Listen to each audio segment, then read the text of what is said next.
तीन चीज़ों को आयुष कहा गया है, मतलब आयु की वृद्धि करने वाला। एक है आंवला, दूसरा है गो दूध और तीसरा है गो घृत। ये तीनों चीज़ें आपके स्वास्थ्य की वृद्धि करते हैं।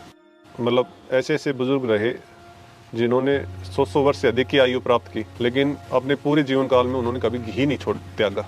और आज जब लोग घी नहीं खा रहे तब भी उस आयु को प्राप्त नहीं कर पा रहे या उस तरह के स्वास्थ्य को प्राप्त नहीं कर पा रहे। तो घी आयुष है, आयु की वृद्धि करने वाला, उसको त्यागना नहीं चाहिए। नमस्कार दोस्तों, बहुत से लोग ये तो जानते हैं कि देसी गाय का घी लाभकारी है सेहत के लिए, लेकिन देसी गाय का घी किन लोगों को खाना चाहिए, किस मौसम में खाना चाहिए, कितना खाना चाहिए, ये जानकारी नहीं होती है। क्योंकि कई बार कोलेस्ट्रॉल जिनका बढ़ जाता है उनको घी बिल्कुल बंद बताया जाता है। मेरे साथ है वैद्य वीरेंद्र जी, आयुर्वेद के गहरे जानकार हैं और अपनी छोटी सी गौशाला चलाते हैं और प्रैक्टिस करते हैं आयुर्वेद की। घी के बारे में विस्तार से बताएंगे कि देसी गाय का घी किन्हें खाना चाहिए, कब खाना चाहिए, कितना खाना चाहिए और इसके क्या लाभ हैं। तो चलिए शुरू करते हैं। पूरी बात जरूर सुनिए क्योंकि देसी गाय के घी के बारे में पूरी जानकारी लोगों को होती नहीं है। तो चलिए शुरू। तीन चीज़ों को आयुष कहा गया है, मतलब आयु की वृद्धि करने वाला। एक है आंवला, दूसरा है गो दूध और तीसरा है गो घृत। ये तीनों चीज़ें जो है आपके स्वास्थ्य की वृद्धि करते हैं, हम सब के स्वास्थ्य की वृद्धि करते हैं। ऋषियों ने इसे आयुष का नाम दिया है।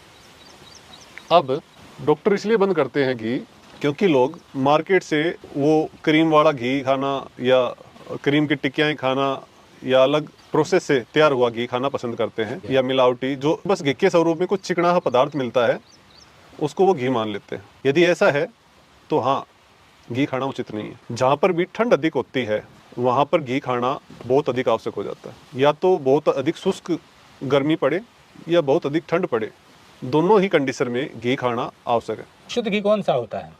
शुद्ध घी हम सब ने बचपन से ना रामायण महाभारत टीवी में देखी पढ़ी भी, वो सब टॉपिक हमने देखे। उसके अंदर एक चीज दिखाई जाती थी, क्षीर सागर मंथन। क्षीर मतलब एक तरफ तो देवता और एक तरफ दानव, बीच में शेष नाग। कभी देवता खींच रहे हैं, कभी दानव खींच रहे हैं, और अंत में क्या निकल के आया उससे? अमृत। तो क्षीर जो बोला जाता है वो दूध को बोला जाता है। संस्कृत का शब्द है क्षीर। दूध के सागर का मंथन। एक व्यक्ति के अंदर दोनों गुण होते हैं, देव्य और दानव। तो हमारा एक हाथ देवता और एक हाथ दानव। जो हाथ की बिलोनी होती है उसके अंदर रस्सी लगी होती है जिससे हम बिलोते हैं, दूध का मंथन करते हैं। उसमें जो बीच में लकड़ी लगी होती है वो लकड़ी जड़ से तैयार होती है, मतलब वो चट्टान की तरह हैवी होती है, तो वो चट्टान का स्वरूप।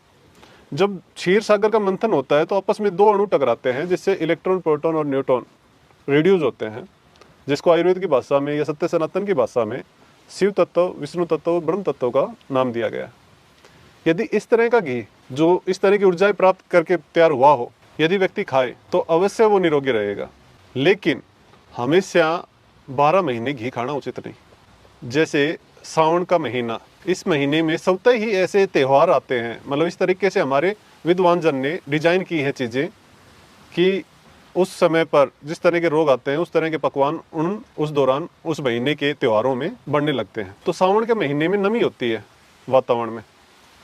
जब भी वातावरण में नमी होगी तो तेल अधिक आवश्यक हो जाता है घी से। उस समय तेल के पकवान बनते हैं। सावन के महीने में जितनी कढ़ाइयाँ उतरती हैं तेल के पकवानों में। हमारे भारत में अगर हम लेके चलें तो जहाँ जहाँ समुंदर है उसके आसपास का क्षेत्र, वहाँ 12 महीने तेल चलता है। कहीं नारियल का, कहीं सरसों का, कहीं तिल का, अलग अलग तेल चलते हैं। मतलब उस तरह के क्षेत्र में जब व्यक्ति रहता है तो उसके लिए तेल आवश्यक हो जाता है। अन्यथा जहाँ अधिक धूप पड़े या बहुत अधिक ठंड पड़े तो घी आवश्यक हो जाता है। बट डॉक्टर कहते हैं कि जी कोलेस्ट्रॉल बढ़ जाता है ज़्यादा घी खाने से, क्या इसमें सत्यता है? आज मुझे प्रैक्टिस करते हुए लगभग 8 वर्ष हो गए और पिछले 8 वर्ष में जो मैंने लोगों की नाड़ियाँ देखी, नाड़ी को समझा, ऐसे लोग जिनके अंदर खून गाढ़ा होना, ट्राइग्लिसराइड बढ़ना या इस तरह के रोग, पाचन की कमी आना या गैस्ट्रिक बहुत अधिक बनना, इस तरह के रोगी जब मुझे मिले और उनकी नाड़ी की ना अपनी एक चाल होती है, अपनी एक ताकत होती है, उनकी नाड़ी मुझे बहुत हल्की लगी। और जब मैंने, क्योंकि आज सुबह भी जब आप लोग आए थे तो उस समय जब मैं पेशेंट देख रहा था तब भी मैंने मतलब उन लोगों से जिनकी नाड़ी हल्की थी उनसे कहा, पूछा ना कि आप लोग घी नहीं खाते, तो उनका जवाब ना में था। ऐसा बहुत सारे लोग मिले हैं जिन्होंने घी खाना छोड़ने के बाद भी उनका कोलेस्ट्रॉल बढ़ा है। यदि घी से कोलेस्ट्रॉल था तो छोड़ने के बाद क्यों बढ़ा? ये मेरा एक बड़ा सवाल है इन जो लोग कोलेस्ट्रॉल घी से जोड़ते हैं कोलेस्ट्रॉल को। कोलेस्ट्रॉल 3 तरह का विशेषता जो मैं मानता हूँ, VLDL, LDL और HDL। HDL good cholesterol, LDL low density और VLDL वेरी लो डेंसिटी सबसे गंदा कोलेस्ट्रॉल। VLDL कोलेस्ट्रॉल मुझे उन लोगों में मिला जो लोग रिफाइंड खाते हैं, जो लोग बटर खाते हैं या फ्राइड अधिक खाते हैं, उन लोगों में मुझे जो है VLDL की नाड़ी मिली। उसके अतिरिक्त LDL मुझे उन लोगों में मिला जिनका लीवर फैटी हो, जो भैंस का खाते हो, जिनमें वो पच नहीं रहा हो अपच के कारण, या जो लोग देर रात भोजन करते हैं, उन लोगों में मुझे LDL मिला। HDL गुड कोलेस्ट्रॉल जहाँ तक मेरी समझ बनी है, जहाँ तक मेरा मानना है, वो सिर्फ गोघृत से तैयार हो सकता है और ऐसा हमने करके भी देखा है और उसमें बदलाव भी आया पेशेंट के अंदर। तो जो मेरा अब तक का अनुभव रहा उसके आधार पर मैं कह सकता हूँ कि गाय के घी से जो है कोलेस्ट्रॉल नहीं बढ़ेगा। तो ये गाय के घी से कोलेस्ट्रॉल नहीं बढ़ेगा, लेकिन गाय के घी से फायदा क्या होता है?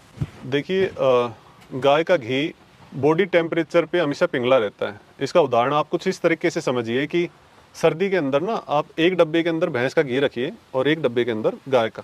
जब आप भैंस वाले घी जमे हुए घी में चम्मच भर के निकालने की कोशिश करेंगे तो चम्मच ही मुड़ जाएगी, मतलब निकालना वो थोड़ा सा मुश्किल कठिन हो जाएगा।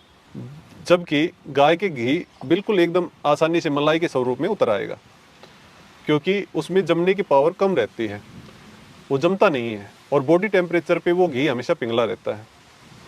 आयुर्वेद में मतलब संतगण ने, विद्वान जन ने एक मोटी चीज़ जो बताई, वो ये बताई कि यदि आप किसी चिकित्सा भी कर रहे हो तो पहले पंचकर्म यदि हो जाए, खासकर असाध्य रोग जिनको सुधारना होने की संभावना हो, ऐसे व्यक्ति का यदि पंचकर्म करवा दिया जाए औषधि देने से पूर्व, तो वो जल्दी ठीक होता है। तो उसमें पंचकर्म में सबसे पहला जो एक कार्य होता है स्नेहन का होता है। पहला कार्य स्नेहन, मतलब उसे घी पिलाया जाता है। घी पिलाने से क्या फ़ायदा होता है कि वो घी क्योंकि पिघला रहता है और बॉडी में ब्लड के साथ वो पूरे शरीर में विसरण करता है और जहाँ जहाँ जो व्याधि अटकी हुई है उसको जो है चिकनाई देख करके वहाँ से हटा करके और अमाशय में ला करके और मल के जरिए या वमन के जरिए उसको निकालने की प्रक्रिया की जाती है। यदि घी नहीं खाया जाता तो आदमी के शरीर में ड्राइनेस आने लगती है और ड्राइनेस या तो शुष्क मौसम में आएगी, बिल्कुल शुष्क, चाहे वो गर्मी हो या शुष्क सर्दी हो, ऐसे में आएगी, या इस तरह के क्षेत्र में रहने वाले व्यक्ति में ये जल्दी आएगी। तो ऐसे व्यक्ति के अंदर जब ड्राई स्किन हो जाती है तो वो जो आम दोष बोला जाता है कि अपच के कारण ना शरीर में आम इकट्ठा हो गया, जो ना पचने से एक दूषित रस इकट्ठा हो गया, वो रस रक्त के साथ घूमता हुआ यदि शरीर में कहीं इकट्ठा होने लगे, जैसे हमारे रोम छिद्रों में इकट्ठा होने लगेगा, तो कहीं ना कहीं वो चर्म रोग बना देगा, है ना। तो इस तरह के रोग ना हो, इस तरह की भयानक समस्याएं ना आए, तो उसके लिए घी खाना बहुत आवश्यक हो जाता है। तो जो घी खाना आवश्यक हो जाता है, वो कितना घी खाना चाहिए, किस उम्र के व्यक्ति के लिए कितना मतलब ठीक रहता है? वैसे तो औषधि, घी एक औषधि है, हर चीज़ जो हम सेवन करते हैं वो एक औषधि है, लेकिन औषधि का और घृत का जो नियम रहा है वो हमारी जठर के अनुरूप, हमारे पाचन के अनुरूप रहा है कि हमारा पाचन कैसा है, और क्षेत्र विशेष के अनुरूप रहा है, अवस्था के अनुरूप रहा है कि हमारी अवस्था उस समय क्या रहेगी। यदि मैं ओवरऑल की बात करूं तो एक वयस्क व्यक्ति को जो शहर में रहता है उसको मिनिमम 1 माह का 1 किलो घी अवश्य खाना चाहिए, मिनिमम। मैक्सिमम की लिमिट नहीं है, वो उसके जठर के ऊपर डिपेंड करेगा, और गांव में रहने वाला व्यक्ति स्वतः ही अधिक घी खाता ही है। मतलब एक अडल्ट व्यक्ति को 1 महीने में 1 किलो देसी गाय का शुद्ध घी खाना चाहिए, जो उसकी लुब्रिकेशन के लिए, मेटाबॉलिज्म को ठीक रखे। मतलब ऐसे बुजुर्ग रहे जिन्होंने 100 वर्ष से अधिक की आयु प्राप्त की, लेकिन अपने पूरे जीवन काल में उन्होंने कभी घी नहीं छोड़ त्यागा, और आज जब लोग घी नहीं खा रहे तब भी उस आयु को प्राप्त नहीं कर पा रहे या उस तरह के स्वास्थ्य को प्राप्त नहीं कर पा रहे। तो घी आयुष है, आयु की वृद्धि करने वाला, तो उसको त्यागना नहीं चाहिए। तो ये जो घी की बात है कि आयुष है, आयु की वृद्धि करता है, लेकिन कोई मान लीजिए जिसका लाइफस्टाइल ऐसा है कि जिसमें बहुत काम नहीं करता, बहुत कम एक्टिविटी रहती है, तो वो अगर खाए तो कोलेस्ट्रॉल नहीं बढ़ेगा? जैसा कि मैंने कहा कि गाय का घी बॉडी टेम्परेचर पिघला रहता है, तो वो कभी भी कोलेस्ट्रॉल को नहीं बढ़ाएगा। इसीलिए ऋषिगण ने विशेष ध्यान गाय के ऊपर दिया। घी तो भैंस का भी होता है, भैंस से उनकी कोई विशेष दुश्मनी नहीं रही किसी की भी, लेकिन भैंस का घी अधिक, जो जिनके शरीर में अधिक गर्मी पैदा हो, अधिक उष्णता पैदा हो, जो बहुत अधिक हार्डवर्क करते हो, ऐसा व्यक्ति भैंस का घी भी सेवन कर सकता है। देसी गाय का घी जो है वो नॉर्मल पर्सन भी खा सकता है। सुबह या दोपहर में यदि घी खाया जाए तो वह अधिक उपयोगी हो जाता है। शाम को यदि किसी को घी प्रयोग में लेना हो तो वो दूध के अंदर मिला करके प्रयोग में ले, तो उससे उसके पेट की सफाई होने में और पाचन होने में सहायता मिलती है। तो दोस्तों, जैसा वैद्य वीरेंद्र जी ने बताया कि देसी गाय का घी बेहद गुणकारी है, लेकिन शुद्ध होना चाहिए। आजकल गाय के नाम पर घी तो बहुत सारा है, पर देसी गाय का शुद्ध घी मिलना थोड़ा सा कठिन होता है, लेकिन मिल जाता है। अगर आप थोड़ा सा सर्च करें और कुछ विश्वस्त लोगों से लें तो देसी गाय का शुद्ध घी मिल सकता है। और अगर आप घी लेंगे तो देसी गौपालन भी बढ़ेगा, देसी गाय की महत्ता भी बढ़ेगी। और देसी गौपालन से न केवल दूध और घी का लाभ है, बल्कि प्रकृति के लिए, खाद के लिए, खेती के लिए भी बहुत गुणकारी हैं। तो इसीलिए जैसा जितनी ज़रूरत है वैसा देसी घी खाना शुरू करें।